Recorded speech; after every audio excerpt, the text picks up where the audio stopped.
23rd of June in 2016, the people of the United Kingdom and Gibraltar went to vote on an issue that for some had been burning for years. The question in full and unaltered was, and I quote, should the United Kingdom remain a member of the European Union or leave the European Union? It was the greatest democratic turnout in British history, I do not scoff. And when the time came to speak, the British said, fuck off, fuck off. Campaigning had gone on for many a month, with debate and discussion on many a front. They'd argued, they'd fought, they had smeared and pulled stunts. There was David Cameron, Theresa May, George Osborne, Tony Blair, John Major, the BBC. The British told them to fuck off. The British told them to fuck off. If you vote to leave, you'll lose your job. Vote to leave, you'll lose your home. The ensuing recession will last for years. So David Cameron, Theresa May, George Osborne and the Treasury, Tony Blair, John Major, the BBC, the Bank of England, Mark Carney, the EU, the IMF, the US President, St. Obama, back of the queue, loads of celebrities, Gary Lineker, J.K. Rowling, Benedict Cumberbatch, Lord Adonis, who the fuck's he anyway? The British told them to fuck off, 17 million fuck-offs. They wheeled in the experts to tell us what's right. They gave us the benefit of their foresight. To leave is calamitous, that's death in night. Food shortages, no medicine, planes grounded, a house price crash, 500,000 jobs lost, cost of £4,300 to every home, stock market collapse, riots, no sandwiches, there'd be an outbreak of super gonorrhea. They seriously said that. Donald Tusk at the EU said it would be the end of Western civilization as we know it. I'm not joking. And one more thing, if you vote to leave, that makes you racist. The British told them to fuck off, 17 million fuck-offs. The vote is final, there's no going back. Although now they want to go back and re-vote. I think we know what the answer will be. To Gary Lineker, Alistair Campbell, Dominic Grieve, Chigruvana, Keir Starmer, Vince Cable, Anna Soubry, Rory Remner, Armando Iannucci, Delia Smith, Steve Coogan, David Lammy, Lord Adonis, who the fuck's he anyway? The British will tell them fuck off, 17 million fuck-offs. Hello there, ladies and gentlemen. Welcome back to another cat stream. How are we all doing today? As you can tell, we're going to be doing a Brexit stream. So how is everybody doing, as I just said? We are supposed to be here with Mr. Jenson Quinn. How are you doing today, sir? I'm doing fine, thank you. And thank you for everyone that's decided to turn up and listening to our incoherent rambles. And they will be incoherent, so it will be fine. We are expecting somebody else to turn up, so hopefully they do turn up through this point. And looks like he has just turned up as well. So amazing, happily doodah days for all of us. No one expects the Spanish Inquisition. Then nobody expects it. Nobody expects it, but god damn it, we're going to have it. Yeah. Today's going to be a very, very interesting day. For anybody that doesn't know, the person who just turned up is Mr. Crumplepoint. How are you doing, Mr. Crumplepoint, sir? I'm all right, man. Not much to report. I've been fucking... I thought I was over this horrendous cold. It wasn't the flu. It was a bad cold, but it was really fucking bad. And then I got better, so I made some videos, and then I got ill again. So I've done fuck all. What about you guys? Yeah, I've been all right. Lots of fun, but yay, it's been all right. How about you, Mr. Quinn? I'm not dead yet. What's taking you so long? Well, he likes being a necromancer, doesn't he? Yeah, mate. Yeah, boy! Hey, I'm just making it known that necromancy is the way forward. Once people understand this, everything will be fine. I'm not so sure. It's a great boost to the workforce. Exactly. No, we have immigrants for that. Not if we can finally Brexit, we won't. Woohoo! Oh, wait, hang on. Border security by the dead. That would be Exactly. No one would even try and get over the border. They'd be so fucking freaked out. That would be interesting. That really would be interesting. Oh, I say over I've the had border. whole ideas about that. Okay, if you want me to tell you about those, I will. Go on then, tell us. Okay, right. Because I know one of the major panics we've got is that big ass tunnel. Okay, it's not actually a problem. You got the undead. You send. I can see where you're going. Several, I don't know. Because did you think to turn off the oxygen in the tunnel? Because I did. Yeah, I also thought of flooding the tunnel as well, as you've only got the dead in there and they can still swim. Well, yeah, there's that too. But the reason I thought we'd leave the tunnel open is because, after all, eventually Britain's going to have to pull itself together, go out there and take over the world and have the new British Empire. This way, we've got a nice, clear tunnel. The undead are on our side anyway. We send them out first. Granted, I do feel a bit bad for the poor undead having to eat French people, but I'm sure they'll get over it. Well, Yeah, the thing is, though, if we destroy the tunnel, that means that we have to reboost the Great British Navy to even higher heights because there will be no tunnel. Supposedly, yeah, okay. We could do that. We could do that. Or we could just nuke everywhere. Go Don't get me started on that plan. Anyway, let's actually do some. Let's actually be serious for a change. I suppose we should be serious. So, first of all, before we actually get into any of the stories, and if anybody wants to read the stories that we're going to be taking on today, which is all to do with Brexit and all the lines of Brexit, we will be taking in a phone in as well at the end after we finish our last stories. So if anybody wants to talk to us about it or vent their ideas or vent anything towards them, then that will be at the end. I will put a link in the description or into Twitter, and we'll find out what's going on with everybody at that point so they can come on. But let's find out what Jenson's and Crumple Point's view is on, let's call it Brexit. Yeah, that's almost entertaining. How about we call it the pretense of Brexit? Because that's a damn sight more honest a statement. You know, it's the carrot and stick. They've got the carrot there. You can Brexit, you can Brexit.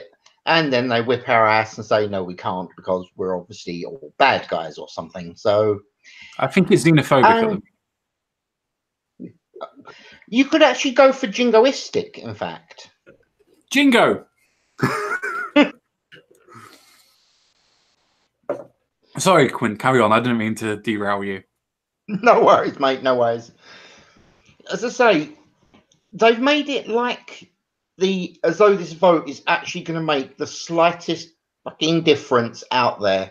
I mean, hell, we was chatting when all this stuff actually first started to be spoke about. I actually vaguely remember actually saying to you, this is not going to go through. They are going to screw us over one way or another. And you agreed with me. Oh, yeah. And oh, look. Yeah, like you, mate. I knew straight away that they were going to screw us over. That's all that they bloody well know. If you ever look at how the European Union have ever acted throughout history, it's always been vote and keep on voting until we tell you not to vote anymore because you voted the right way. Yeah. And that's always been the EU's stance on everything. Keep voting, and eventually they'll get bored. Whether it takes twice, 3 times, or in one case 4. Or in one case, they just stop asking you to vote and just force you to sign up. And yes, I believe that's a Scandinavian country I'm talking about. I can't think of it off the top of my head at this moment. I think it's Norway. I think it was Norway. Poor sods. Yeah, they actually just stopped them. No, it was Holland. They just stopped asking them to vote on it because they kept on saying no, and then they just eventually signed up behind the back of them anyway. Kind of like the magistrates still. if anybody can remember that one. The Maastricht deal, yes. Yes. Yeah, which I consider to be an act of treason. Very much so. I consider it to be an act of treason on John Major's part as well. And speaking of happy cunts, I mean John Major. Yeah, he's doing really well with democracy at the minute. But then again, looking at his record, you wouldn't really expect him to have any form of democracy. But yeah, I'm not going to give it to the people to vote. Hell, I'm not even going to give it to the Parliament to fucking vote. I'm just going to pass it. That went well. Yeah, notice how that when they're taking our shit away, they can do that. But when they're trying to give us something back, oh, well, it'll take years, and we have to have thousands and thousands of hours of news coverage, and we have to have what is called an oxymoron, a meaningful vote. Yes. See, I love that terminology from people that are on Remain's side. Let's have a meaningful vote again.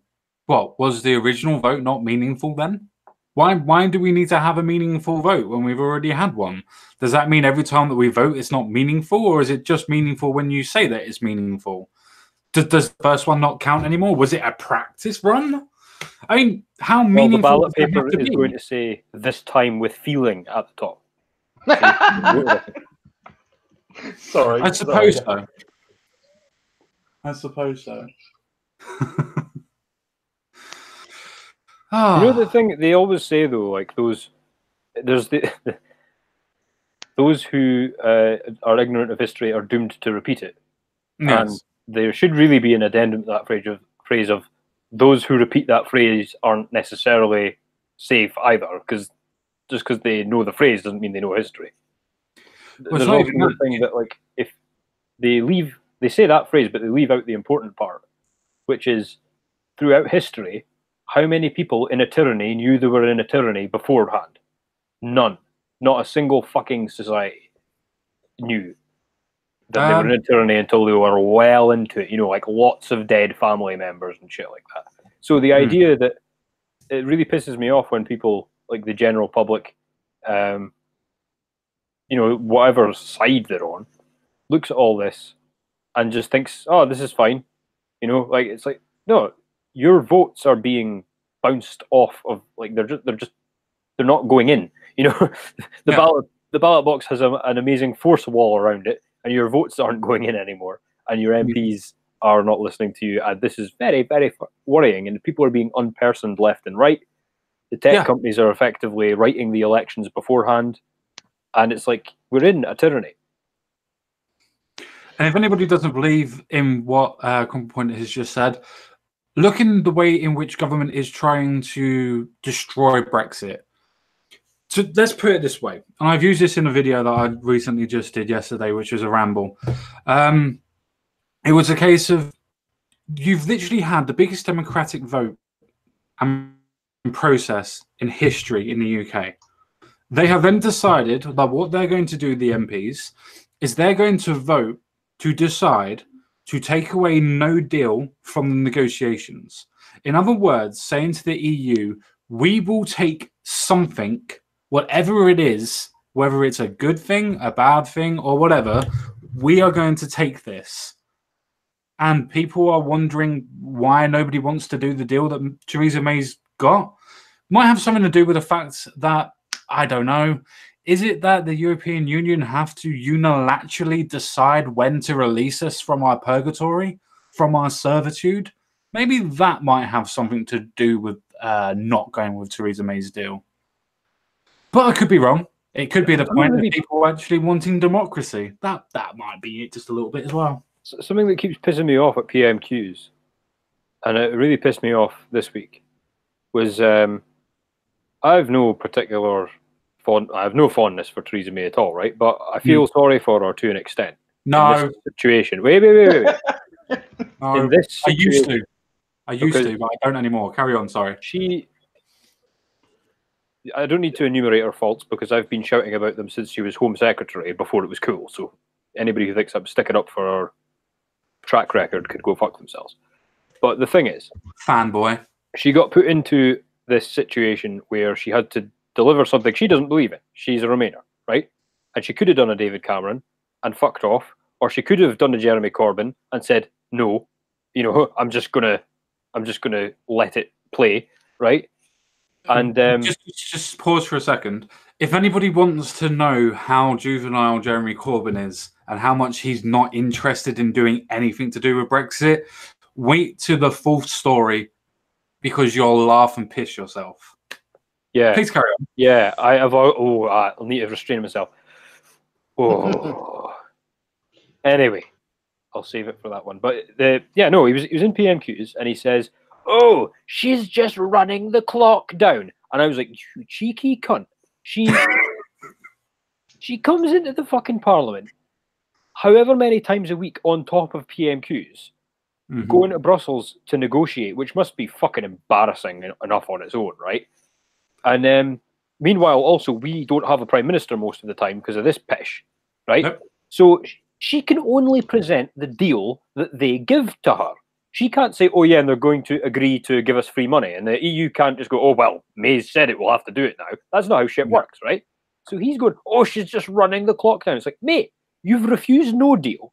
You've refused a deal. You've not proposed a deal. And you haven't got the balls to just say, I'm going to ignore the referendum entirely, right? So you've run the clock down. It would be less bad if he's just said, you know what, plebs, I don't give a shit what your opinion is. But it's the fact that he's projecting it onto her what he's been doing. And the thing is, it pisses me off because we have an adversarial parliament and it only works if it's genuinely adversarial. And if he's a shit opposition, then we can't have a good government. No, that's very, very true. The thing is with people that are on Labour's side are generally people that are trying to Remain, and they're trying to form behind Jeremy Corbyn to push for a Remain vote. Little do they know that Jeremy Corbyn is one of the most staunch leavers that you could possibly ever have on the Labour side. But that's neither here or there. The thing is with those people is they really think that Jeremy Corbyn is trying to fight for their corner. He's not. All he's there doing is politicking, if you would pardon the pun on the word. Is he's just trying to politically point score to try and force a general election so he can do it better. The only problem with that is, if you ever watch anything to do on BBC, Sky News, and the media magnets that they are, they always ask Labour, what's their plan? And the go-to answer, and this is no word of a lie, you can Google how many times they say it, and yes, I am Cenk Uyghur's fucking nephew. His nephew. Okay, one of them. You can actually Google it in general, and their go-to answer is, we are not in government, so we do not have to form a plan. Oh, lovely. Lovely. And that's from junior ministers all the way up to Keir Starmer, who is the shadow Brexit secretary, who has said countless times on Andrew Marr and on Sky News itself, going, we do not have to do a deal. We do not have to make a deal up for our own selves. We don't have to propose one. Yeah, they're having their cake, eating it, getting someone else to bake the cake, and getting someone else to shit it out as well. Like they just, yeah. But the thing that was hilarious about the mental gymnastics of this that they were pulling off this week. I was watching Sky News, and that's always dangerous, but I couldn't get away from it. So I was watching Sky News, and I was just like, the state of the modern left is so fucking funny. You've got this overweight university feminist with a nice accent giving this trade union leader shit and calling him out for betraying working people. And it's like the actual state of the left. It's so fucking funny. She's given this working class guy who's a trade unionist a ribbon. Like, no, we're not talking Len McCluskey. We're talking like the guy, he was wearing his work uniform, for fuck's sake. Yeah. Right? And then she said, and this isn't just her, because this is Corbyn's position and Keir Starmer's position, that they don't have to honour Brexit because they had a general election after it, and all their seats were won based on the fact they would oppose Brexit. And I'm like, bitch, there was a 31% turnout versus a 79% turnout or higher. Oh, you're forgetting the most important point, though. And that was the manifesto that was run, at least in the English Labour. I don't know what it was in Scottish Labour, but in English Labour, it was run on the manifesto that it will, and I quote, honour the Brexit referendum. That was part of its vote. Hence why when people talk about the general election, they will go 80% of the people that voted for people that were going to honour Brexit. So when they go, oh, our manifesto was that we weren't going to honour it, bull fucking shit, motherfucker. Jeremy Corbyn wrote it himself. Remember? Well, yeah, and that's the thing. And then I'll shut up and let Jensen talk. But the thing is that, like, it's just so fucking funny because I agree. I knew that as well about Labour. And the fact is that the vast majority of people aren't paying attention to that. They're looking at who's my MP. Labour, okay. He's not a complete dick. I usually vote Labour. I'll vote for him. That's how it works, right? And it was still like the general election was like a third of what the people turned out to vote for Brexit. So the idea that you have, and then it was a hung parliament, let's not forget. So the idea that you have a mandate to oppose Brexit, a hung parliament that only got through by what is it, 12 DUP seats that we have a government. And it's like, these people are on crack, man. They're actually on crack. Yeah, no, you're correct. Yeah, no, sorry, I was just trying to go through. Didn't Theresa May run an election to begin with? No, she didn't. She just took over from David Cameron. Yep. Sorry, I was just trying to remember time of events, even though it's only 2 years ago. Mr. Slippery himself. Yeah. Yes, Mr. Bill Whittaker. Yes, the Tories did want to bring back box hunting as well as bloody death taxes and house taxes. We know how bad the Tories are, but even Labour was that bad that they couldn't even be a death taxing Tory party. That's how bad the Labour were. So how bad do you think the Conservatives were? That's how bad Labour were. And that's all I'm going to say on that. Yeah, Go I ahead. just drew a Pepe meme on my ballot and put it in. No, that's way too cool for you. You didn't do no such thing. I fucking did. You bitch. I was going to vote Tory, and then I thought, I can't do it. I can't betray everything, everything good in this world just to fuck off Jeremy Corbyn. So I drew Pepe on the ballot paper and stuck it in the box and felt very good about myself. Nice. Well, I was going to say, well, I suppose that we better are somebody who lives in Labour heartland, which is somewhere in the middle of Greater London. How are you doing, Mr. Quinn? Well, okay, guys, you've done it. I will volunteer to be the diplomat to talk to the Europeans.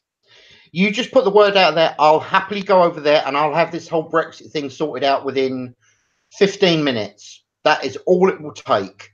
And then, of course, there's the 2 or 3 days of me running for my life after I say what I say. But we will be out of the European Union. I can guarantee you that. Oh, that and the fact that Paris will be growing in the gold. Donald Tusk. As long as you eat Donald Tusk and Michel Barnier, I'll be quite happy with that. Hey, while I'm over there, I might as well have a little barbecue. You know where it is. Yay!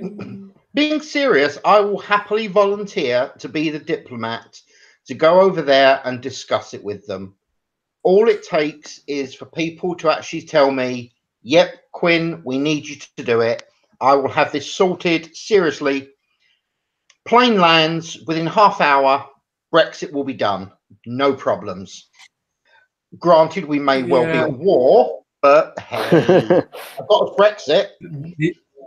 The only problem with that is, my friend, I think so many...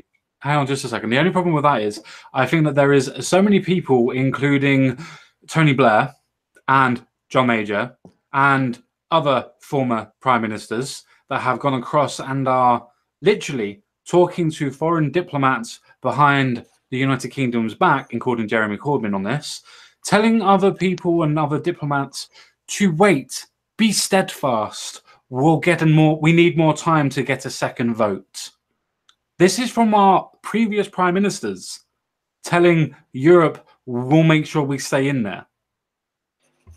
Yeah, and the thing is, like, with May looking like she's going to resign at some point or get pushed or whatever, who knows? But it's like that. She's obviously worried about her legacy, right? And then you've got Jeremy Corbyn, and if he wasn't Comrade Jezerov, right, it would be so cool. Could you imagine? Those two could have had a lasting legacy and gone down in British history as legends. If he'd got up and said at the dispatch box, look, this is an unprecedented constitutional crisis that affects everybody in the country, regardless of policy. So I'm going to make myself completely available to the Prime Minister to go with her to all the negotiations and make sure that the opposition and the government are all communicating and blah, blah, blah, blah, blah, blah, blah, right? And he'd actually participated in all that, and she'd accepted. Those two would have gone out in world history if they'd done that. And now they're just going to go down as the pair of bickering tossers they are. He's going to hopefully fall into his own gulag, and she's going to just disappear in the wind. Who knows what's going to happen now? Yeah, no, I'm completely not there with you. RPR in the chat says, Bill Wicketer says we should apply to become a member state of the USA. Didn't you hear that we're already applying to become a member state of the United States of European Union? Didn't you know that? We're already joining the United States. We're already joining a federal union-sea. The union-sea in itself doesn't mean anything. It's still under a federal control. Just saying, by the way. No, I'm still waiting for the Queen to just come in, dissolve Parliament, and start signing death warrants left, right, and centre. That would make my fucking day. Oh, God, that would be so good. It would, but at the same time, then we would never, ever trust our monarchy not to get involved in politics ever again, and we would not be under a democracy anymore. We would be under a monarchy again. Well, we still are. I mean, the idea that we have any we're under rights... a monarchy government. See, the thing is, though, right, under a monarchy, you know whose house to go and burn down, right? You can't go after the whole House of Commons for what they're doing just now. You could go after the king, though, or whoever's next, you know? You could go after Paul Bercow. You could go after him. You mean John Bercow? Yeah. Speaker of the House. Yeah. What's he done? What hasn't he done? Do you not know that all the amendments that were picked up to go through every single vote that's been put through were his choice? He had the choice of throwing the amendments out and not having them on. And other forms of amendments that were put forward, including 8 to 10 from the ERG, and none of them were picked from the ERG. I didn't realise that was him. I thought that was fucking me. No, Speaker of the House is the one who decides what amendments are put forward and what amendments are going to be voted for. Generally, it's a 6 to 8 amendments that get a choice of, and he is able to choose 3 of them and then put forward to the government to vote. See, now that makes a lot more sense, because what I thought had happened is he'd made them put amendments on because it was the same bill more than once, and he was like, you can't debate the same bill again, you have to put something on it. And that was all that had happened. I didn't realise it was that bad. Yeah. Oh, Johnny boy, what have you done? Exactly. He's the one who's leading. Have you not heard of the story of him, Clark, and I can't remember the other Tory bloody Remainer. He's a lord. Oh, is this Ken Clark, who is a massive fan of Oswald Mosley and went to multiple events by the British Fascist Party when he was at Cambridge? That Ken Clark. Yes, that Ken Clark. Yeah. Yes. He actually had a meal with Paul Bercow. Actually had a meal with Ken Clark, and I can't remember the other one. I think it's Mandelson. I'm not 100% sure though. But him, and Ken Clark, and another Conservative Leave Lord. There we go, Leveson. Thank you. Actually had a meal where they were actually talking, and it was overheard that Paul Bercow was going to do this beforehand. There's even from ITV News that was able to overhear Ollie Robinson, the leader of the civil service, actually having a shouting competition with Theresa May, telling her what he wanted her to do, and it's very, very surprisingly similar to what's happened. Oh, I thought you were going to say it's very, very similar to Yes, Prime Minister. No, that's the votes where literally she's gone. Oh, it's the MP's fault. It's the MP's fault. Honest, it's not mine. They should just vote for my deal. Yes, Prime Minister, you did very well there. You blamed the whole process on democracy. Well done. That's Yes, Prime Minister. That's Yes, Prime Minister all over. I suppose we should actually get on with actually doing some form of story, shouldn't we, really? Actually pretend I know what I'm doing. It's a very big pretend game, by the way, people. Very, very big. Yeah, before you do this, I'm sorry to interrupt, sir. From Loafer Sheffield, I shagged Lindsay Hoyles, the Deputy Speaker's niece. I'm working on John Berkel's wife. She's easy, allegedly. She also hates Brexit as well, and he drives her car with a Brexit sticker saying "fuck Brexit" on it. So she's probably fucking her car. Okay, just thought, something like that needs to be said. After all, we have to listen to the people that are watching. It shows interaction. Why? I want to be like the government and not have a form of democracy where we actually hear what the rule of the other people are saying. I'd rather be a dictatorship and do what I want to fucking do. See that "fuck Brexit" sticker, right?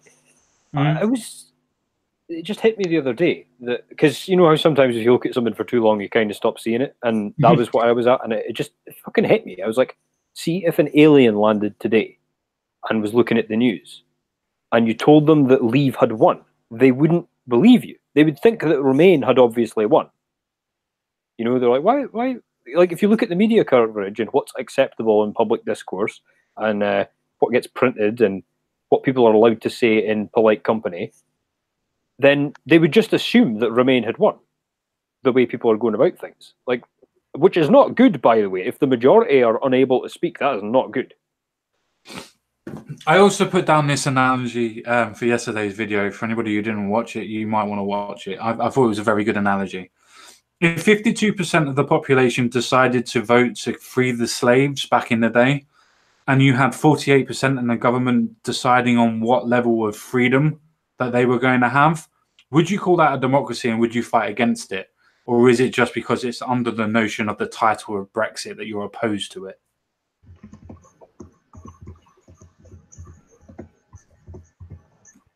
I don't know who's fucking their microphone, but it sounds good. Not me, I hope.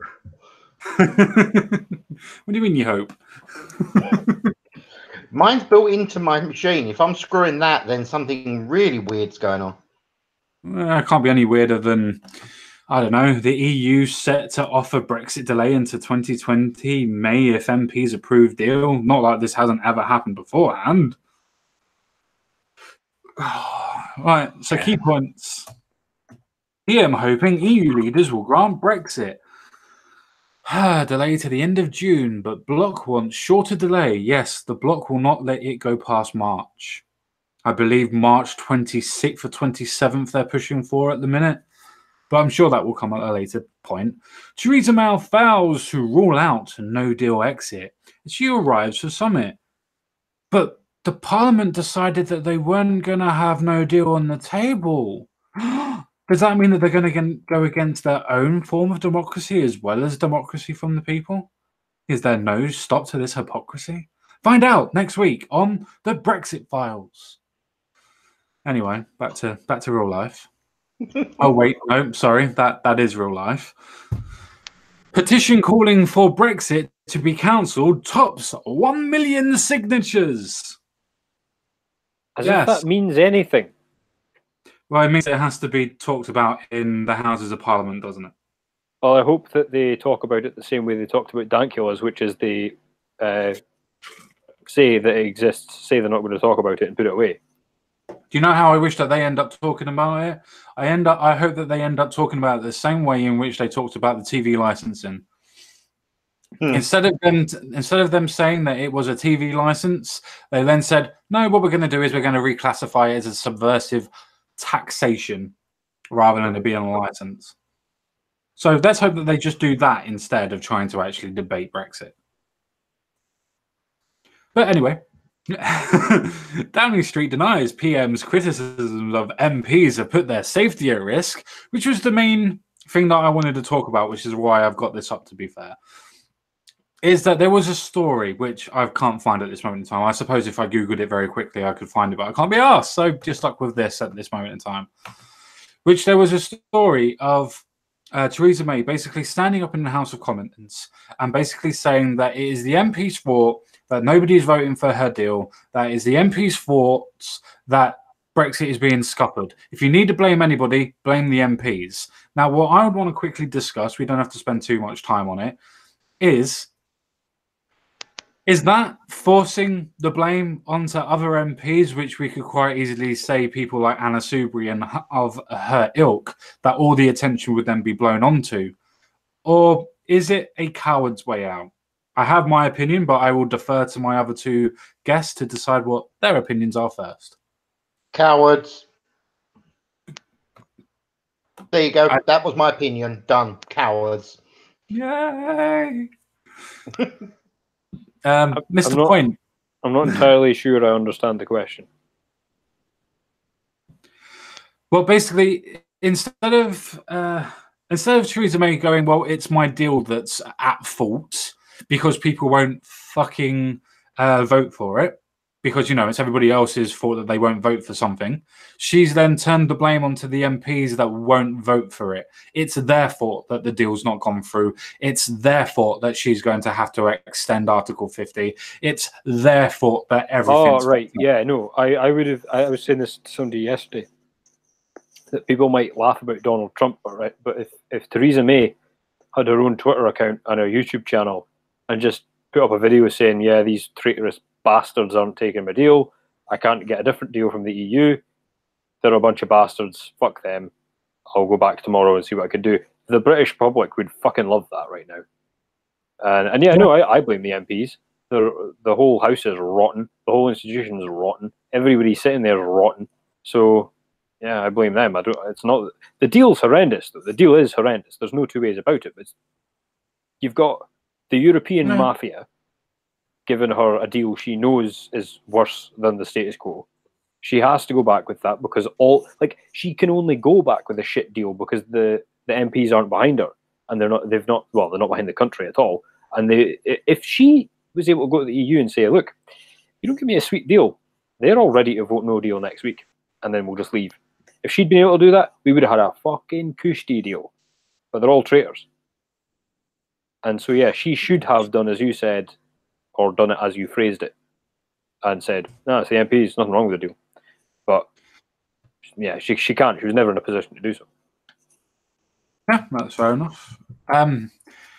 My thinking is that in certain aspects, it's the MP's fault. And I will defer and say, yeah, I do see that there are some thoughts, and most of the thoughts are on Remainers by going, we want a second referendum and offering a out for the European Union, so to speak, if you allow the pun. But the main point that I think that Theresa May was trying to make on this instance is that the MPs themselves are the ones that are trying to scupper it, not because they actually think that the deal is bad, but they're playing politics with it.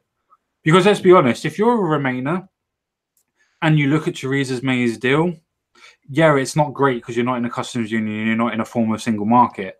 There is a form of what do you call it? Transition period and everything else like that. But the main thing is that you won't necessarily leave Europe until Europe decides that you are allowed to leave Europe.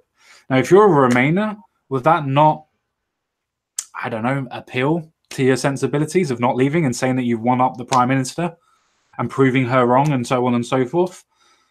Because I don't think that they've looked at it that way. And if they have, then they're playing politics. Oh yeah, I don't believe because all they're doing is trying to show that people. They have gone into this with. Sorry, I don't believe for a second they've gone into this with honest intentions. I think that anybody who thinks that needs to take the walnut out of their brain and put their brain in, back in their head. It's like the idea that the Remain, which constitutes most of the Parliament, by the way. Right, actually, guys, put on your tinfoil hats. Of course, are they in place? Always on. Right. See, when you see the news, that is the tiny little twinkle on the tip top of the iceberg. And then what you see in Parliament is the iceberg. And then under the surface of the water, it's think tanks, pressure groups, parties, as in social parties. Or the social services or civil servants. The grey state, as it were. Yeah. Military interests, media interests, big banks, hedge funds. All of that is what's actually at work. And all these MPs are is a mouthpiece. This is why they agree on everything. Because these people that run the things They aren't just in the EU Parliament and just on one side of the British benches.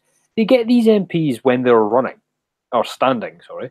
They get these MPs when they're standing at first, like when they're just juniors, or even when they're political activists, and they join these groups that are cross-party. They're think tanks, they're social clubs, university alumni groups, all these sorts of things. And that's where the business is done. That's why they all fucking agree on everything. And so they say at these, like you just mentioned about Berko, Levison, and the other prick, Clark. It was a dinner that this was decided at between 3 people. It was nothing to do with anything that happened in Parliament. By the time we saw it happen in Parliament, it was too late. And when it happened in Parliament, that didn't make the news. So the idea that what you're seeing in Parliament is actually organic and what's happening in the moment is stupid. It's like what happens in Parliament is like when you look at a star and you're seeing a 10-year out-of-date image of that star and the light hasn't actually hit us yet. No, I completely and utterly see your point, and I think it's very interesting on that one because it's correct, isn't it, really? We think that we're being led by the people that are in front of us, the democracy that is supposed to be there in front of us. And the thing is, it's being proven that we're not. Because if we were led by the democracy that's in front of us, or the Democrats that are in front of us as the actual term, not the political party in America, then it would be a case that the Democrats would be actually following the democratic process. They're not. The reason why they're not is because they're not Democrats. They're autocrats. By the way, autocrats means that you think that you know better than everybody else, so you are going to take charge and tell other people how to live without them having a say. Because you know the best. You think that you know the best way. If you look at people like Hannah Soubry, definition, meet face, by any chance? Because that's literally what she's been doing. Her constituencies voted for her to be able to go for Brexit, to go under the manifesto of supporting Brexit. She even said in her local elections at that point that she will stand by the manifesto. She was very clear to say that rather than I will support Brexit, but she said I will stand by the manifesto. Problem being, manifesto said that they were going to stand for a Brexit. The reason why I bring that up and point out Anna Soubry as the most vocal point is because she's the one that has thrown herself into the limelight because of it. And I personally think that if anybody throws themselves into the limelight and wants them to be the picture or pin-up girl for what's going on, then sorry, girlfriend, you're going to get all of the focus. You have to take the good with the fucking bad. Welcome to equality, darling. With that being said, and the patronizing male feminist and male idea that I have and the toxic masculinity that I just used to explain that, she's literally the definition of an autocrat. And so are the rest of the politicians. They just seem to be hiding it better. Oh, yes, we are there for the democratic process. So how did you vote for not having no deal put on the table? Oh, I made sure that I voted that we took it off. Because that makes sense. I'm going to go buy a car. What I'm going to tell the person that I'm going to buy the car from is I'm not going to leave until I get a deal. That's going to go well, isn't it? Yeah, it's exactly. A concept. I mean, it's not like that's going to damage any sort of dealings that we're going to make. It's not that they can sit there and go, well, we know you're not going nowhere, so pull up a chair. You're here until we decide you leave. Yeah. Suck it up, bitch. It's like watching somebody walk into an MMA cage, and they're like, "Mate, I'm not fighting you. I don't fight people. I'm not doing it." And they're shutting the door behind them and putting their gloves on. They're like, "I don't fight you. I'm not fighting you. Not doing it." Nah. And then they start getting hit, and they're like, "Nah, I'm not fighting you," while punching the guy. It's like, yeah. Well, you look like you're playing by the rules to me, Or even to the point of allegedly what was going on with Andy Warski and Tonka Sol when allegedly, I don't know if it happened or not, where Tonka Sol was trying to change the rules where you weren't allowed to kick or use elbows or whoever, whatever. I don't really care. Just from what I can recollect. I may recollect wrong. But it's that point of going into an MMA cage, as you said, as the analogy, and literally changing the rules to benefit you, rather than it being the case that the rules are there for a reason. Well, if you're saying you don't want to have the MMA fight, but you're not leaving the ring. Like, and you've said you won't leave the ring, but you won't fight them either. It's like, well, you're going to have to do one. Yeah. No, that's absolutely true. I think for me, I'm more worried about the idea of them changing the rules, because we all knew that in itself, we knew Brexit wasn't going to happen. At least most of us knew. Most of us had an idea it wouldn't. We were just wondering on how it was going to happen, which says a lot about how we're actually taking this, to be fair. But more importantly, for the point that I was making, is that we knew it was going to happen, but we weren't sure how it was going to happen. We weren't expecting literally the self-destruction of Parliament and the illusion of democracy that we have in our country. And that pains me to say that. I love democracy and I think it's the best political system out there. In my opinion, other people will be different and that's up to them and that's their choice. But the illusion of democracy has now been pulled away. The shroud has been removed. The bare face is now exposed for the rest of the world to see the mask that's underneath it. And it's autocracy. It's the case of so many people telling other people what they can and cannot do because they believe they know better than the majority. And that worries me. That scares me more of the fact than staying in Europe. Because even if we were somehow able to forcibly leave now, what form of democracy do we have when they wouldn't even want to implement democracy? Why would we want them to lead us? We're now stuck between, do we jump out of the frying pan and into the fire? Or do we try and stay in the fire pan to remove from the fire? As in to have some sort of form of illusion of democracy in itself, as in ignorance is bliss. What I don't know can't hurt me.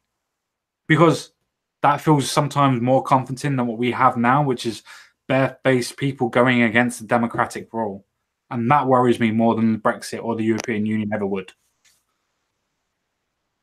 Yeah, the thing that's really ridiculous about it is like our political system is over.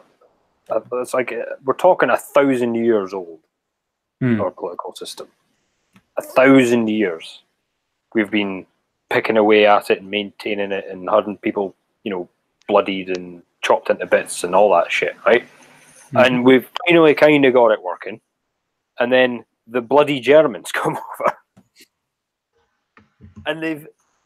It's like it's not even like we fucked up. It's like we allowed someone else to fuck us up because it's still our fault. It's still our fault for falling asleep at the wheel, not making sure our MPs were doing what they were supposed to be doing, getting involved in stupid tribal disputes rather than actually keeping our attention on the parliamentarians, all that sort of shit. But it's like at the same time, I just don't believe in democracy. Not in the sense that I don't believe it can work. I mean, I don't believe in it in the way that I don't believe in the tooth fairy. It's like, yeah, I know what the tooth fairy is.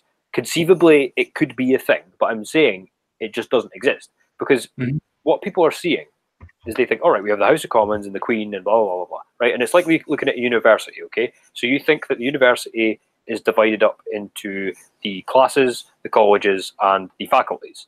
Right, that's where all the divisions are, and they all do their thing, and that's how it all works. It's like, no. These guys all hang about together in just a party. Like, they just go out drinking together. And then you've got this lot over here, they're the tennis team. And then you've got them over there, they're in a book club together. And that's how these things are organized. And none of them are in the same classes, and none of them are in the same colleges. And you're looking at the classrooms, and you're looking at the faculties and going, that's where the divisions are, and that's how people communicate with each other. It's like, no, mate. There's these things that you're not taking stock of that are barely formal arrangements. Some of them aren't formal arrangements. And that's how these people aggregate. No, I completely not agree with you, to be fair, man. I do completely not agree with you. I know that there's a lot of people that don't like the idea of democracy, that don't like the idea of what I was advocating for, because of stuff like this can happen and does happen, and is quite easily to be able to change the representation or change the meaning or just go against the democracy in itself. I understand that. I respect that. I just did not expect the illusion to be broken so readily and for nobody to say anything. That's what worries me the most. Because it doesn't matter if you leave. It doesn't matter if you remain. If you look at the way that the government has treated Brexit as itself, if you step back, you take away all of the emotional rhetoric and emotional stances that you can have from it, regardless of what people think of it, and you look at it as literally as it is, a democratic process that was supposed to be implemented by the government, and the government thought that it knew better than its electorate, knew better than its citizenry, and has actively gone against it. And that worries me a hell of a lot. Well, it should do. Let's get blunt here.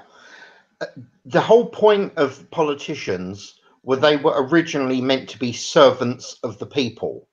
Well, that bloody well changed, didn't it? Very much so. But that's the thing that worries me so much. I understand that power corrupts absolutely, or absolute power corrupts absolutely. I understand that. The power play is always going to be there. But where is the representation of the people? Not to go against the government to destroy it or dismantle it in itself, but to hold the MPs to account. Where's the accountability from the electorate and the citizenry to say, wait, we've asked you to do something, what the fuck are you doing? There is no accountability anymore. And that's what worries me. People just go, yeah, I expected that. Fuck it. That's it, done.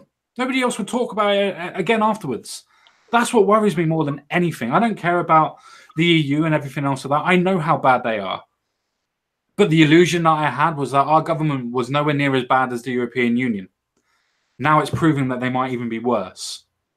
And that worries me more than the European Union. You fight the enemy you know. You don't fight the enemy you don't.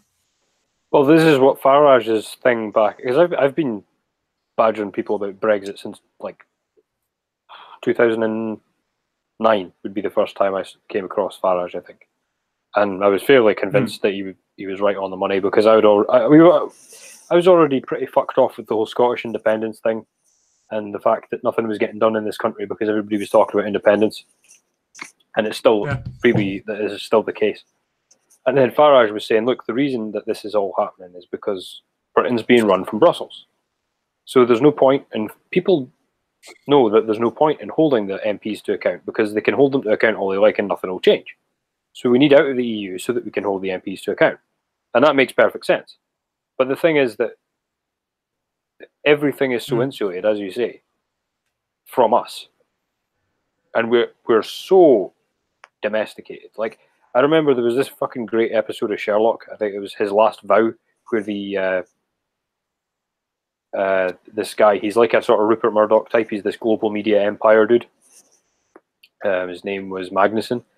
Yeah. And he says to Sherlock, you know, you Brits are all so domesticated. I always test my my things in your country and then go and see if it works in a real country, because you just stand around apologizing. And I was just like, that is fucking accurate. Like, it's so fucking accurate. That's true. It's true. Yeah. It is. It's surprisingly so accurate. You know, it's true, my dad always used to say with Brexit and everything else like that. Just so you know, you're roboting a bit, CSG. You all right? Just a bit, but I'm just letting you know. Yeah, my internet's starting to play out. Is it better or no, not? it's okay now. It's just every so often what about now? It robots a little bit. Just letting you know, mate. I'm going to turn my camera off because I think that's playing things up. So if people are annoyed at that they can't see this, shut up. The problem I find that people got nowadays is a generalized sort of apathy. They literally don't care anymore because people don't trust those in charge. Please remember to put in air quotes there. And nowadays it's just like, yeah, they're going to do what they're going to do. Who cares? Why are we even bothering? And that is the problem. That is not the Britain I know. I still remember stories of how Britain, you know, actually stood up for itself. You know, some annoying little Latino dude decides it's a good idea to go and invade some of our lands back in '82. And yeah, we sent an entire bloody, you know, naval strike team down there to give them a slap. And we did. That sort of shit would never happen nowadays. We just don't care. I think you hit the nail on the head with that, actually, to be fair. I think it is a case that we don't care anymore. We're so preoccupied of what's going on with ourselves. We don't care that politics influences us. We don't care that what happens in Westminster and what happens in other countries and what happens everywhere else will affect us, regardless. I don't think people really understand that. It's like with these people, with Remainers in themselves, that are so happy that the MPs are fighting against Brexit because they see it as a point of contention that Leave should never have won in the first place. But sorry to tell you that Leave did win. So when people say that you're being undemocratic by supporting the MPs that are going against democracy, I tried to use this as an analogy for everybody to understand so it was easy. The slavery route. If this was a slavery vote where people were to vote against slavery, as they should do, obviously, and other people were voting against it and were actually lost, and then democracy was that we were going to free all the slaves, but Parliament decided against it, or what level of freedom that they should have, would you not completely lose your shit? Because I would. Now, that's my point. It's not the point of fighting for a Brexit. It's not a point of fighting for leaving the European Union or fighting to stay in the European Union anymore. It's now, literally, to me, fighting for the idea of democracy and the MPs that are supposed to be representing the people and the nation under the system that we have already is failing. Because no matter what the democratic vote was, under a democracy, the government should implement it because that's what the social change was and desired. We are not doing that. And the reason why we don't care about it is because we knew it was going to happen. And for the people that are against Brexit, they don't care because they're winning.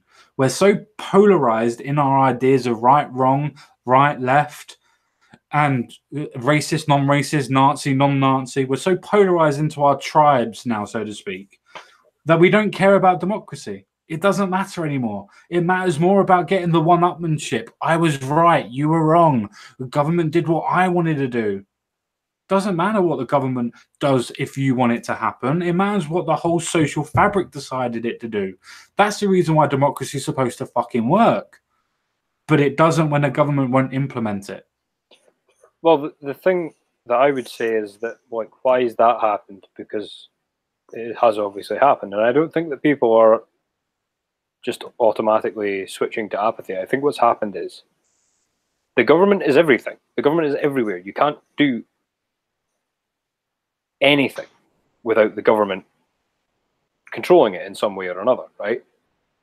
And so people don't understand how to even begin to, like, if you take something like, imagine that the government was just in charge of like the 10 Commandments style thing.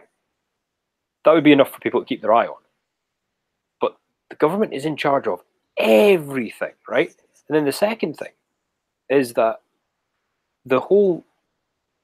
everybody only cares about national politics and vague ideologies. Nobody actually gives a shit about what politics is for, which is local stuff, right? And so, because everybody only cares about the international stuff, national and international stuff, which really means they only care about the news. Like, nobody gives a shit about parking charges or, the bins getting empty. Phone fines if you use your mobile while you're driving. Nobody really cares about that sort of stuff. Yeah, nobody cares about anything local. Nobody cares about like planning permission, infrastructure, parking charges, local services. Their doctor surgery. Nobody gives a shit about that sort of stuff, right? They're too busy paying attention to the national stuff. And if you're not interested in national politics, you're not paying attention at all. And what does national politics mean? Well, nobody can actually do anything about national politics. So it's really just an argument about naive tribal points of view. So that's why people are smarter than they realize they are a lot of the time. And the reason they don't give a shit about politics is because they already unconsciously know that it's irrelevant. And the reason it's irrelevant is because it's so fucking massive, there's nothing they can do about it, and they know that. Whereas if it was still even moderately local, they'd be like, oh yeah, I can do something about that. I can send an email to my local MP, blah, blah, blah. Local MP doesn't do, the councils as well, city councils, they don't do anything for the local areas. No, yeah, I completely and utterly agree with you. Everybody's so focused on the national politics that they just don't seem to care about their their local politics. Yeah, and if That's your worrying. town falls to bits, then everything, like, you take your eye off the ball, so your neighbourhood falls to bits, then the town falls to bits, then the county falls to bits, and then the whole nation falls to bits, and then everybody's arguing about the nation. It's just like, well, it's we're talking about people arguing about the face of everything. It's like, yeah, but the neck's broken, the back's broken, the feet are broken, and the legs are broken. So it's like, yeah, you could fix the face, but it's not going to do you any good. Yeah, because everything else is broken. Yeah, no, completely and utterly agree with you. If you don't look after the rest of your body, it doesn't matter what it looks like, because if you're riddled with cancer, you still look like you're healthy-ish, to a point, obviously, depending on how far along you are. But the point is that the cancer's still in you if you do look healthy. And until you get rid of that cancer, you never will be healthy. And that's the way that politics is at the minute. Because nobody cares about the localized area as such, we always look at the bigger picture. We look at national and international. We want to change the world rather than changing our surroundings. Because we forget that if we change our surroundings, we change the world. You have to start with a foundation to be able to build upon. You don't start with a finished fucking article. You start with a foundation to build a house. You don't build a house on no foundations. Yeah, and the thing is, you can't change the world anyway, because it's like, you can't possibly know anything about the world. There's too much of it. So they're really just screaming into a void. But the thing is, it's like, it's all escapism. It's escapism in the same way that, like, me reading fucking comic books is escapism, really. If you look at the way people go on about politics, it's like, right, okay, you're moaning about this and this and this. But the thing is that you can't actually bear to look at the real problems, which is, there's no fucking jobs. Nobody's got any money. Taxes are too high. Everybody hates each other. There's too many people in the country and not enough shit in the country to service them. Yep. And nobody has any control over their own lives. And instead of looking at all that and looking at it for the fucking horror that it is on a purely personal level, everybody's like, oh shit, I've got to displace this and pretend that it's about Theresa May and Jeremy Corbyn. It's like, nah. It's nothing like as simple as that. Yeah. If I may butt in here, just to bring a separate point to this, I like what you're saying, but the problem is what you're saying is only for people that really actually give a shit about politics, whatever their particular opinion is.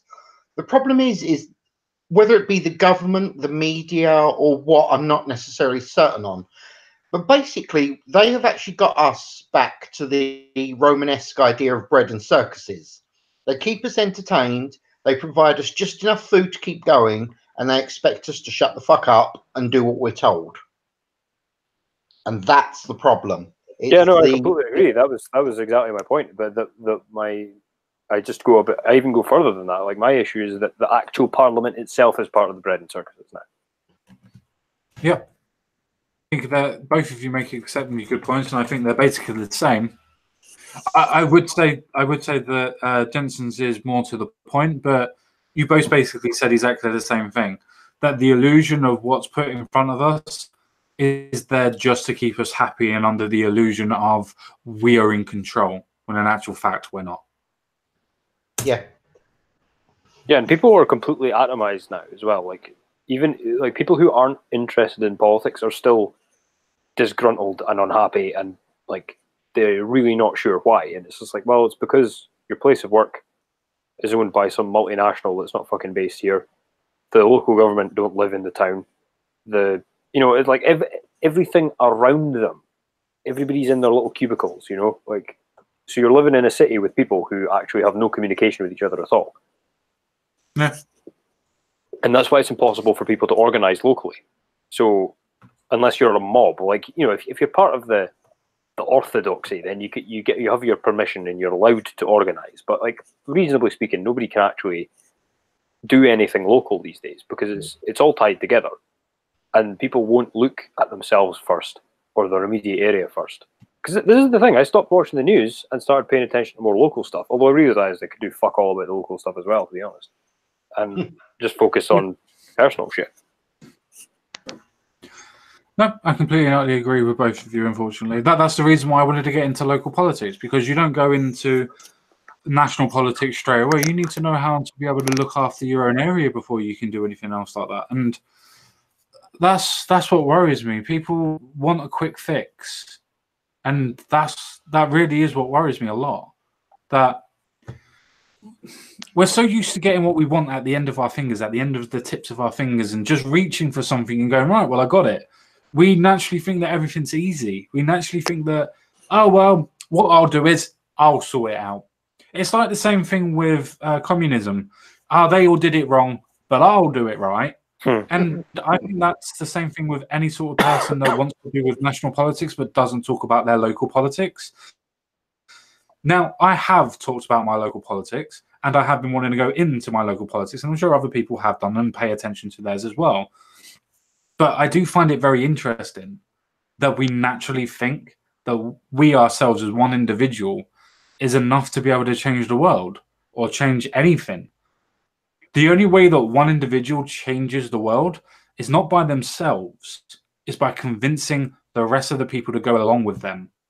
We miss that point. We always forget that little bit that's on top.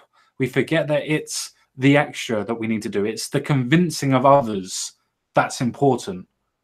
But that's just my opinion on the matter.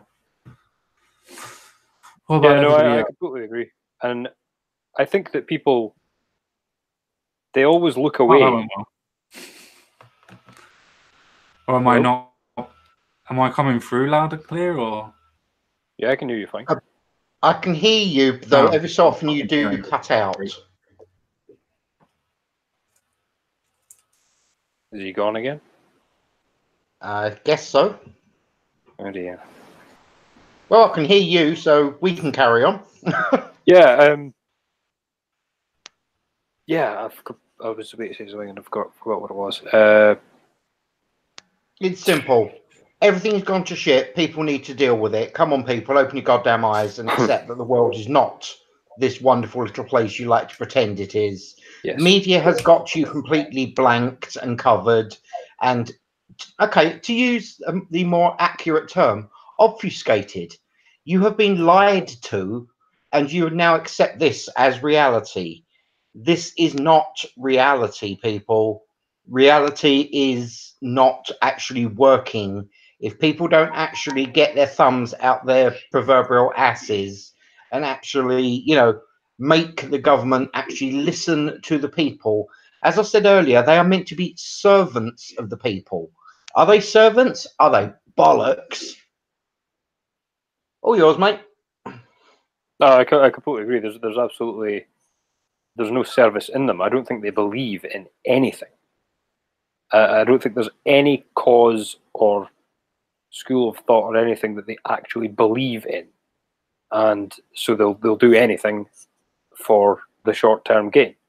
But the thing is, like, you reminded me of what I was going to say, because you said people have their eyes closed and stuff, and it's like that's the issue. People know what the problems are, and then standard human nature seems to be, or mammal nature, in fact, seems to be to go into complete denial mode, right? And I've been thinking a lot about this problem, about why won't people organize locally in big movements? And oh, he's back. Yeah, I'm back. I think it was just the same thing that happened last time, man. You just you couldn't hear us, but we could hear you. So seems to be. Yeah, that's the reason why I just fucked off and come back again. Yeah, I was just saying that Jenson made a good point, which I'll let him give to you because he will give it better than I can. But the thing I was saying is, like, why are people so afraid to organize locally? And it's like they know that they can't. They won't admit it to themselves, and they're in denial about it. Because I was thinking about Tommy Robinson, right, and what happened with the EDL, and how that was basically just a counter protest in the beginning. And like, what happened was they were this counter protest movement to as we know, the people celebrating 9/11 in the streets.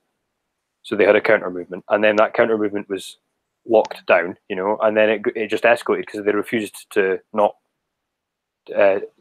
take it lying down.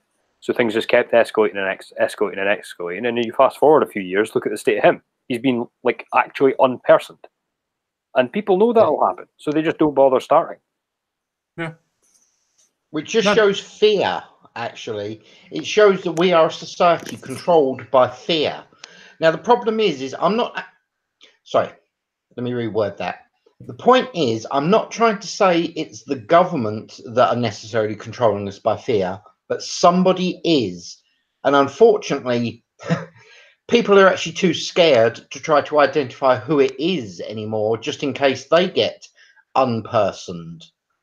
It's ridiculous. This is why I speak the way I do when I'm on here. I don't care if people don't like what I say. I try to be as honest as I can, as much as I can. I know that, yes, I heard the laugh there. No, I was The thing sniffing, is- actually. I've got a bit of a cold. Oh, all right, I'll let that one go. It sounds like you was chuckling at that, mate. But the No, thing look, is, listen. So you know. Okay, fair play, mate. The point is like, I'm not trying to suggest that people like Alex Jones and that lot are actually a good thing, because they're not. I think they are. No, they're amusing, but they're not necessarily good for the country. What you need is, and oh God, I've realised suddenly I'm going to sound like a bloody centrist here, but you need a nicer version of Alex, because unfortunately he goes too damn far. Well, It's as simple as that. completely right. That's why. Parody. That's Sorry, why the mate, Rogan podcast did so well, because Rogan is like the moderate voice there who still knows that something is going wrong. And you've got Alex Jones going on being mental, but you had Joe Rogan there to go, look, dude, you're going off the reservation. And that's why it got so many bloody millions of views, because people from all over could get something out of it, and it was hilarious. So you're right. They need a more moderate thing, but we need the crazies too. What about the rest of us, though? Yeah. What about the rest of us, though? We all are trying to do our bits. Some of us are bigger YouTubers. Some of us are bigger bloggers. Some of us have our own space where we can publish works and whatnot. What about all of them? They surely pay attention to what's going on and can put forward through. People like Tim Paul and others doing the same sort of thing. That is true, but the problem is for them to get any sort of traction, you need people to actually stop being afraid to actually agree with things, not to just, mumble, nod your head, and just keep calm and carry on. Yes, I do realise that is the British thing, but I ought to point out that, yeah, we are the keep calm and carry on people. We're also the people that when we finally get pissed off, things go very, very badly. Let's be fair. We got pissed off one time with the French, and yeah, well, that didn't go so well, did it? Waterloo, ring any bells? I have no idea what you're on about. Yeah, that's what. Yeah. No, but I do find that I put the story up ready for the next. There's two stories that I really want to get through, but I just wanted to carry on this point because I find it very interesting. With all of the, I'll use the term as it's interesting. With all the influencers that can be out there, whether it be on Facebook, whether it be big, small, whether it be well followed, not followed, whether you can articulate it or whether you don't have a people were going to YouTube, going to platforms where they could video vlog, where they could blog, where they could post their points of view. And they were and still are being followed. And those points of views are resonating. I'm just going to save time. Can you understand anything he's saying, Crumple? No, he's skipping a lot now. Or YouTube did why okay, cool. Disappeared. Just wanted to check. So does that mean that nobody can hear what I'm saying? Yes. Can nobody hear? Yep. You're back to English again. Yay! We do like English. I do like all of this. We're doing really well at the moment. Basically, what I was saying was that we need the influencers, we need the YouTubers, we need people like Tommy Robinson, but because we need them and the higher ups and the people in charge know that the narrative is changing because of them, they are being stopped and stifled, sometimes by legal processes and sometimes just by forming laws to stop people from looking at it or sharing it. Yeah. That's all I was going to go with on that one. We need the influencers, we need the centrists, we need the extremists.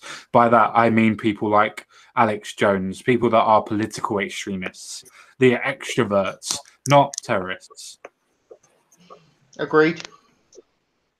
Yeah, I'd say that Alex Jones was far less extreme than his personality, if that makes sense. His politics aren't really that extreme, but his personality is very extreme. Yeah. Yeah, I'll do a Jenson. You have to be. I mean, that's why I used Tommy Robinson as an example, and I think Jones is a great example as well. It's like you have to be that mental to keep going as long as they have, because everybody who isn't that mental has been locked up or realised it wasn't worth the bother. You know, it wasn't worth their while to keep going.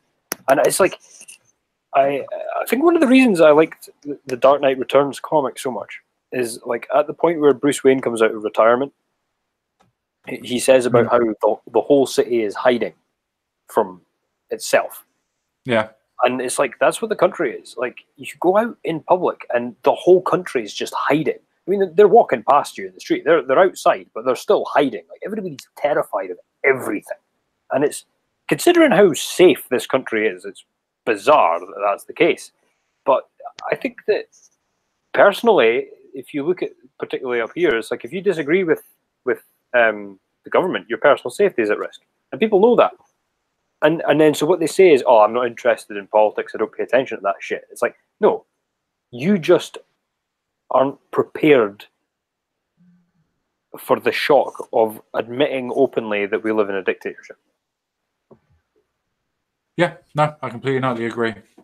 And that brings us onto a really good segue, to be fair. Shut up, Emma. That brings us onto a really good segue, actually, to be fair, because now we are relying on 3 other countries if we want a no-deal Brexit to happen. We're now relying on 3 other countries, which is France, Spain, and Belgium, to veto May's request for a Brexit extension. Because obviously, if they reject the reject the extension, then we will have to leave on the 29th. So what do you guys think about that? That we're actually relying on past enemies, and obviously at this moment in time in general, people that are our allies, that we're actually relying on them to keep our democracy alive, outside and foreign policies. Well, noticing Spain is on that list, let's just mention Spain and the way they are about Gibraltar. What kind of deal do we think Spain would accept that will benefit us? Oh, that's right. Let's just sign over Gibraltar and hope that they'll join us. France, let's be fair. France can do what the hell it likes. It's falling apart from the inside out. And without wanting to be too insulting, oh, what the hell, yes, I do. Belgium's not even a real bloody country anyway. You're here. I agree with all of the points that you made, but the question was, how do you feel about relying on them to keep our democracy? Oh, that's easy. I wouldn't trust them to, quite literally, I would not trust them to get it right if they were given help by the rest of the goddamn planet, including a map of how to actually do things right. There is only one way to get the no-deal Brexit that we actually want, and that is for us to put up a very, very large balloon of a single middle finger floating over Dover, pointing towards Europe and saying, screw you, Jack. And of course, if I get my way, we also nuke Paris, but I guess that's something we can discuss a bit later. I don't think we'll discuss it. I think we'll use our autocracy on that one and decide that it's for the best if we don't do that. Yeah, rubbish. Nuke Paris. What about you, Mr. Crumplepoint? I disagree with the premise entirely. I think that the idea that if you are a sovereign nation state, you're not relying on other countries because you're sovereign. So if you're relying on other countries, you don't have a sovereign democracy.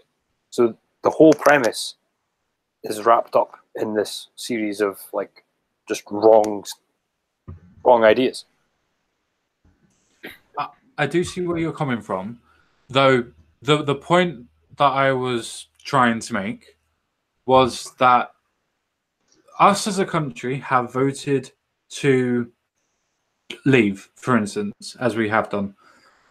We now have our own parliament, our own sovereign parliament, supposedly, that has gone against the British people, that has gone against the democracy that has been put into place, as in the actual point of leaving. Mhm. And now the people that are interested in democracy are trying to rely on other countries to interfere in our own sovereign government, our own sovereign country, to implement the will of the people by proxy. That's where I was trying to go. The people that are relying on democracy are now relying on foreign nations to force our government to do democracy. Yeah, with that one, I've thought for the longest time that what our people should have been doing is basically like liaising with the Dutch and the Italians and the French and the Spanish populist movements over there. And I'm not necessarily a populist. Before you carry on, just so everybody knows, there was elections yesterday, and an anti-European party has actually won the parliament over in the Netherlands. So there are more countries now actually coming to leave the European Union. Yeah, so what we should be doing is we shouldn't be looking to foreign governments or organizations to interfere with our government. We should be, as citizens, talking to other citizens, making this so uncomfortable for the politicians all over Europe that they have to reach the agreement independently. So that they all have to have the realization at once, because all you're going to do by appealing to foreign governments is end up with, well, a foreign government controlling your government. I know, I completely agree, but that's the reason why I said informing our democracy or influencing our democracy by proxy, because all they're doing is going to vote for the against the extension, which then in turn forces our government to leave on a no deal because there won't be time to implement a deal, so to speak. So it would force our government to do that. That's what I meant by proxy, not by them actually coming in and actually forcing their form of democracy on us, just by sheer coincidence of fate that what they decide influences and forces our hand in our democratic process. I think that people really need to avoid thinking that there's all that much we can actually do about this. Like, especially in the short term. Like, let's not forget that to get Brexit to even happen took about 20 years of rabble rousing before it happened. 22. Yeah. So all these things take so long and are so slow that it's like you can't. It's difficult to say because I'm not being pessimistic about it. I'm just saying, like, if they want to get something done, they have a conversation with another human being. That's their privilege as people at the head of a country. If we need something done, we need to do it much more slowly and roughly, you know? And so we can't keep just knee-jerking to everything the government's doing. And I think, like, to an extent, if you look back through history with the plebs had no say in what happened to them, and they didn't know what was happening to them. The difference now is we know what's going to happen. So we have the information. We're told in advance, look, plebs, this is what the king's decided. We still can't do very much about it, but at least we're informed. But people confuse that for having a hand on the lever. It's like, you really don't. Yeah, no, I do unfortunately agree. I do agree. I suppose the way that I wanted the talking points to possibly go was to the point of how, should I say ironic? How ironic it is that we're relying on past enemies and allies to give the English and British people what they actually voted for by proxy. But I just find that so saddening. Yeah. Not because I don't want to rely on other countries, and not because I don't think that they're allies or anything else like that. But the point is that we're relying on other countries to force our parliament's hands to be democratic. That's what gets me.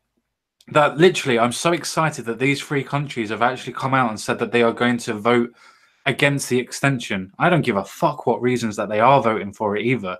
Just the fact that they will, because that's enough to force our government to implement our democratic will. That's what I was trying to scream across.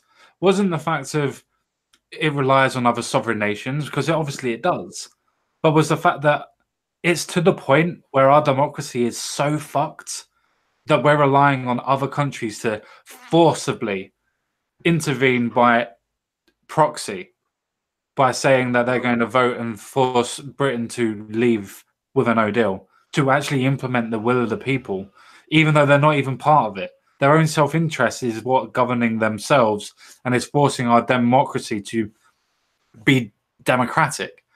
That's what worries me. That is really what worries me, though. I am so happy that I'm relying on other countries to force our own government to fucking implement the will of the people. That's what makes me sick and sad, but happy at the same time. Yeah, no, I hear that. I hear that, and I feel the same way. In that, it's a little bit like Schadenfreude almost, because like I like seeing the government have to squirm in those circumstances, and like you say, I don't care what the reasoning is. I just like it. But yeah, it's depressing, but so is politics. So is the fact that the government's in the state that it's in. All right. Sorry to interrupt, gentlemen, but I am going to have to head. So you guys, sure you don't want to do this last story? I know you have something to do, but it is only just the Corbyn story, because that is literally the last one I want to do. Okay. In that case, without wanting to be rude, and I mean this with no nastiness, can we do that? Because I do need to head off Bang, and start. it's there, go. Yeah, go for Even it, and then let Jensen have the first word. All right, mate, all yours. Stephen I Corbyn walked out of cross-party meeting after independent group members invited. In other words, Jeremy Corbyn was willing to talk about Brexit, but when the independent members, by that the people that left the Labour Party, the Conservative Party and the other parties, were invited to talk about it, as in the actual form of democracy that we should have, Mr. Corbyn decides to leave. Discuss. Oh, yes. All right, let's go with the simple one. Corbyn is a dick. Corbyn should not be a member of parliament. Hell, in my opinion, Corbyn shouldn't actually be alive. Yes, I realise this is one of those moments where our host should probably put in the opinions of the guests of this show are not necessarily the opinions of the rest of us. But my opinion... This isn't a democracy, it's an autocracy. Okay, well, carry on. My opinion is Corbyn is a waste of DNA. If he was the last piece of food on the planet, I wouldn't eat him. Yes, that's how bad he is. And the way he's acting the views there... expressed on the channel are not necessarily the views of the Common Sense guy. Sorry, it had to be done. No, I did warn you. I've made it very clear my opinions on Corbyn. He is not a good person. He really should not be doing the job he is doing. And the fact that he even thinks he should be allowed to be Prime Minister, especially with the way he's acting here, it is completely ridiculous. As it said in the actual news report, juvenile. I wouldn't even put it up to juvenile. I would actually just go straight for childish. That person... Well, I know that you've got to go. I know you've got to go, but I want to ask you a really good question, a really pertinent question. Go for it, mate. As you well know, Jeremy Corbyn, as you well know, has talked to the IRA, he's talked to Hamas, he's talked to other terrorist organizations. So what does it say when he won't talk to people that have decided to leave his party because they didn't like the way that he was treating it? What do you think that says about Jeremy Corbyn, that he's willing to talk to terrorists because they're freedom fighters, but won't talk to people that have left his party and other parties? What do you think about that? Refer you to my point. He is a waste of DNA. Actually, To try to bring this back to a vaguely coherent comment, the man is not going to be any good for this country whatsoever. Without wanting to come across as too bad, and I realise that people are going to take this oh so badly, and I fully invite them to take it badly because I know what I actually mean. But if it was a choice between voting for him or Adolf Hitler, I am quite fine with growing a silly little moustache under my nose. Okay, Corbyn is. I would actually advocate for what one's the difference. I'd actually say what one is different. Is Jeremy Corbyn different to Hitler, or is Hitler different at least from Jeremy Hitler Corbyn? did something. Corbyn has done nothing of any use to anybody. Okay. The views expressed on this channel are not necessarily the same as the views expressed by the common sense guy. Please do not strike me down. I would actually like it noted, I'm not actually a fan of Adolf Hitler. The guy was a complete dick. But in comparison, Corbyn is worse. Okay, people, you really need to understand this. Corbyn is bad for this country to such a level I cannot. I would almost consider letting France take over England rather than have Corbyn. That should this would tell be you under a everything. republic. Yeah, no, I agree. At least would be under a republic rather than the form of oligarchy. Yeah, yeah. Well, I hope I answered your question as honestly and bluntly as I could, sir. But You I did do, indeed. unfortunately, have to run. I'm very sorry. Hope you guys have a great rest of the stream, and thank you to everyone that actually bothered listening to the crap that comes out of my mouth. Good talking. Look Are after you yourself, on guys. the red eye later? Are you on the red eye later, Mr. Quinn? Yes, and it's actually on in 55 minutes because of they've got their weird, 1 hour back and all that sort of Daylight shit. So savings. that's why I've got ahead. Yep. Okay. Look Yep, no after yourself, guys. Yep. See you later. Bye-bye. Cheers. Go on, Mr. Jenson Quinn with the Mad Dogs Productions at Mad Dogs Productions channel, which is the Red Eye, and go and see him and give him some love if you've not seen there before. They do some good stuff apart from their civil wars. So Mr. Point, I suppose same questions to you. You're roboting again, man. No, that's fine. Can you hear me better now? Can you hear me better at all? That one was good. Have I disappeared? It's coming and going. I don't know if everybody in the chat can hear you. What about now? Can you hear me now? Can we hear each other? Are we ready? Oh dear. Oh, this is going well.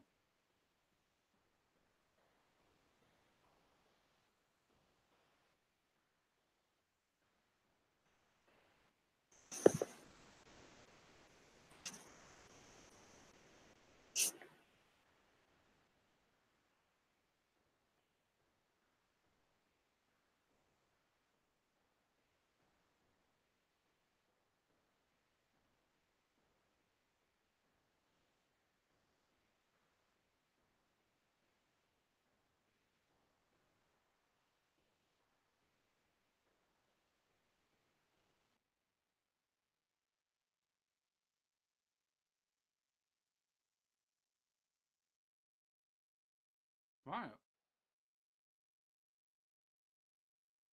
Hello?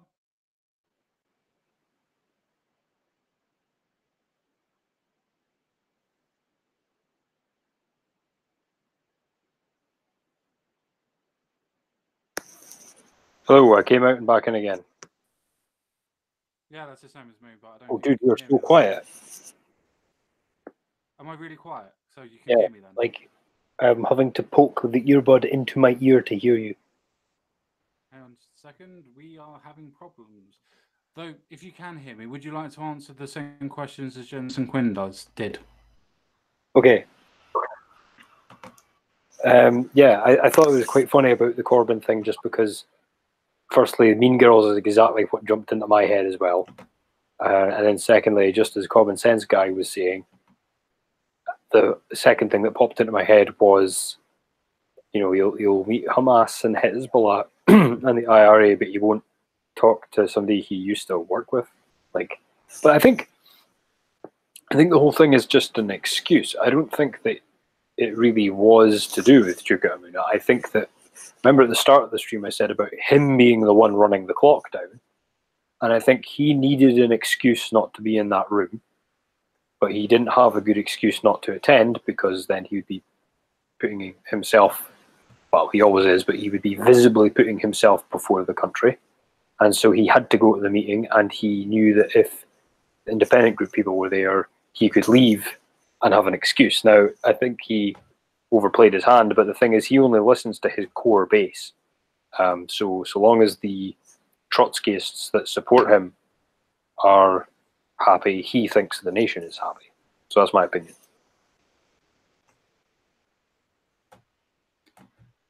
I'm still. Oh, I think I've done something. That's better. We're getting there.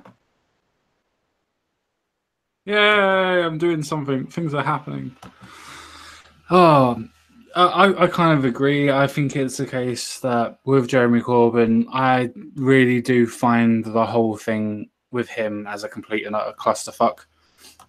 I really don't understand the reasoning behind not talking to people. If he's willing to talk to some of the worst scum in the world and try and listen to their views and call them freedom fighters for it, and that just depends on what people want to say about different things. But if you really want to talk about those,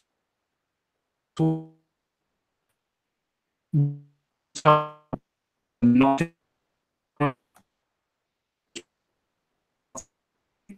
that's Oh, you're roboting again really badly, man. I wouldn't interrupt, but I can't actually. You don't want to talk to people. No. People that have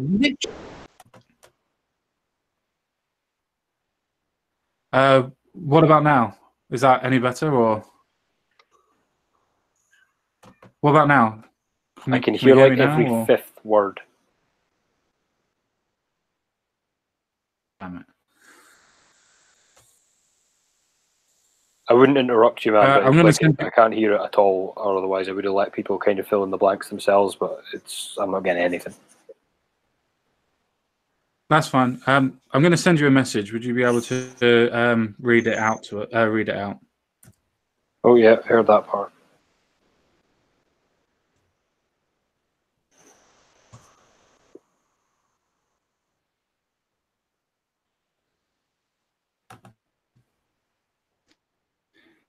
Were you able to get to that message? All right. Okay. You need me to hang up?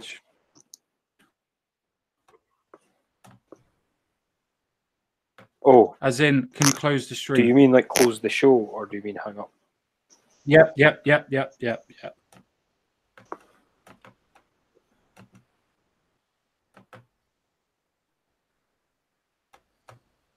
Sorry about this, everybody.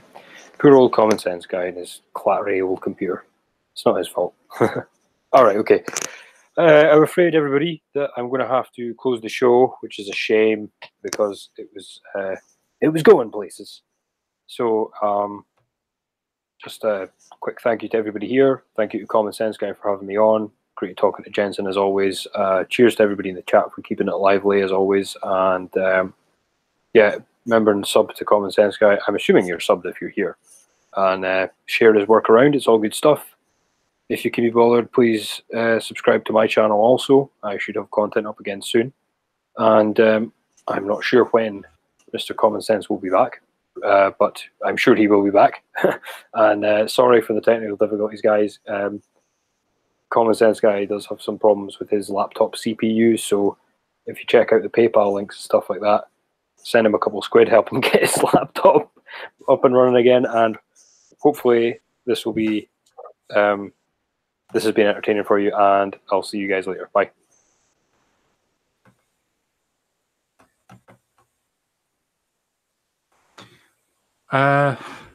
Yeah, just